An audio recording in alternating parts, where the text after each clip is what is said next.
नमस्कार। Computer virus एक ऐसा नाम जो हम सब ने सुना है, पर क्या हम सच में जानते हैं कि ये आखिर है क्या? आज हम इसी डिजिटल दुनिया के कीटाणु को समझिए कि एक माइक्रोस्कोप के नीचे रखकर देखने वाले हैं। तो सवाल बिल्कुल सीधा है, कंप्यूटर वायरस आखिर होता क्या है? ये एक ऐसा शब्द है जो हम अक्सर तब सुनते हैं जब कोई कंप्यूटर स्लो हो जाता है या कुछ अजीब करने लगता है। लेकिन इसका असली मतलब क्या है? चलिए इसकी तह तक चलते हैं। तो सबसे पहले सेक्शन में हम इस डिजिटल स्पेसिमेन यानी कि नमूने को ही परखते हैं, और इसे समझने का सबसे अच्छा तरीका है इसकी तुलना एक असली बायोलॉजिकल वायरस से करना। इससे यह समझना बहुत बहुत आसान हो जाएगा।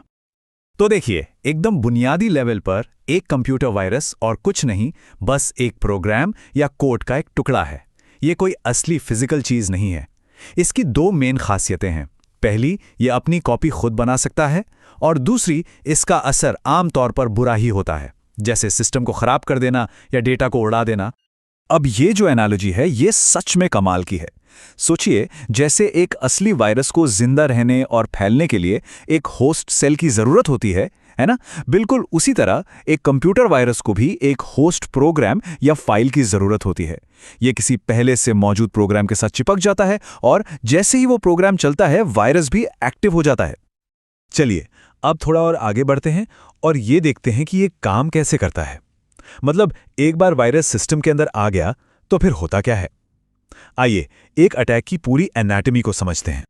किसी भी वायरस का मिशन ना दो हिस्सों में बटा होता है। पहला स्टेप रेप्लिकेट करना, मतलब अपनी नकल बनाना। ये चुपके से अपनी कॉपीज बनाता है और उन्हें दूसरे प्रोग्राम से जोड़ देता है ताकि ये फैलता रहे। और दूसरा स्टेप है पेलोड डिलीवर करना। ये पेलोड ही इसका असली और अक्सर खतरनाक काम होता है। तो ये पेलोड आखिर है क्या चीज? देखिए, ये कुछ भी हो सकता है। एक छोटे से प्रैंक से लेकर, जैसे स्क्रीन पर अचानक कोई मैसेज आ जाना, से लेकर टोटल डेटा डिस्ट्रक्शन तक। मतलब आपकी सारी जरूरी फाइलें हमेशा के लिए डिलीट। और इसीलिए वायरस इतने खतरनाक हो सकते हैं। अच्छा, अब हम ये तो जान गए कि वायरस क्या है और ये क्या करता है, पर सवाल ये है कि ये फैलता कैसे है।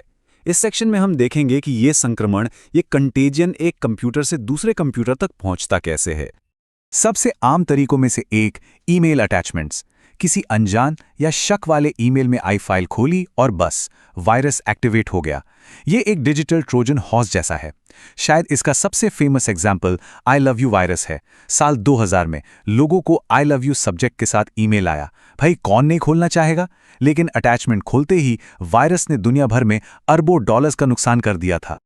दूसरा बड़ा रास्ता है अनसेफ डाउनलोड्स। जब किसी भी अविश्वसनीय वेबसाइट से कोई सॉफ्टवेयर, गेम या फाइल डाउनलोड की जाती है तो बहुत चांस है कि उसके साथ वायरस भी आ जाए। ये मुफ्त चीजों के लालच में फंसाने का एक क्लासिक तरीका है। और हाँ, तीसरा तरीका है इन्फेक्टेड एक्सटर्नल डिवाइसेस।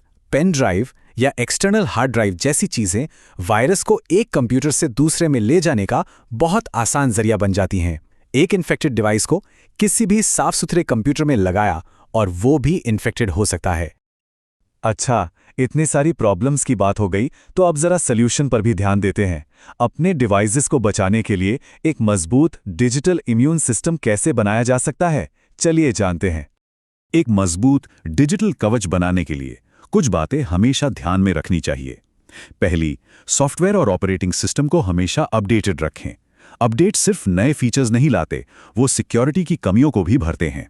दूसरी बात, एक अच्छा भरोसेमंद एंटीवायरस सॉफ्टवेयर जरूर इस्तेमाल करें। ये एक डिजिटल गार्ड की तरह है जो खतरों को पहचानकर रोकता है। इसके अलावा अनजान लिंक्स और अटैचमेंट से तो हमेशा सावधान रहें। क्लिक करने से पहले 2 बार सोचें। और हाँ, मजबूत और यूनिक पासवर्ड्स का इस्तेमाल तो बहुत जरूरी है। और आखिर में शायद सबसे जरूरी सलाह, अपनी कीमती फाइलों का रेगुलरली बैकअप लेते रहें। इससे किसी भी गड़बड़ की सिचुएशन में डेटा सेफ रहता है।